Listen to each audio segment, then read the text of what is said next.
একদম শেষের দিকে আমরা এখন এই মুহূর্তে যারা আমাদের আয়োজনটি দেখছে, পরে যারা আয়োজনটি দেখে নেবে, তাদের জন্য যদি আপনার কিছু বলার থাকে, যে মানুষের জীবনে তো অনেক সময় এরকম হয় যে একটু মনে হয় যে আর পাচ্ছি না, হাল ছেড়ে দেওয়ার মতো অবস্থা হয়, এগিয়ে নিয়ে যাওয়া যায় না, তখন হয় নিজের সাহসে এগিয়ে যেতে হয়, কিংবা আপনি যেমনটা বলছিলেন আপনার মা বলছিলেন আপনাকে যে তুমি পারবে, তখন এই রকম মানুষগুলো আসলে কি বলে উপরওয়ালার নিয়ামত হিসেবে পাশে এসে দাঁড়ায়।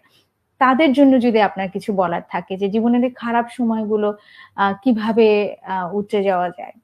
আসলে কি, খারাপ সময়গুলো ক্ষণস্থায়ী, কিন্তু আমরা যখন ওই খারাপ সময়টার ভিতর দিয়ে যাই, আমাদের মনে হয় এটা আর কখনো শেষ হবে না, আমি এখানে আটকে পড়ে থাকবো, উপরে আর উঠতে পারবো না। কিন্তু তখন ভরসা রাখতে হবে যে আমাদেরকে যারা এই দুনিয়ায় পাঠিয়েছে, যে পাঠিয়েছে তার নিশ্চয়ই কোনো না কোনো একটা প্ল্যান আছে, সে আমাদেরকে এভাবে ফেলে রাখবে না, কষ্টে রাখবে না। ওই ভরসাটুকু রেখে, নিজের উপরে ভরসা রেখে, নিজের পরিবার, নিজের আত্মীয় স্বজন যারা আমার উপরে ভরসা করেছে, তাদের উপর ভরসা রেখে চেষ্টা করে সামনে এগিয়ে যেতে হবে। থেমে গেলে আসলে কোনো কিছুই হয় না, কোনো কিছু শেষ হয়ে যায় না।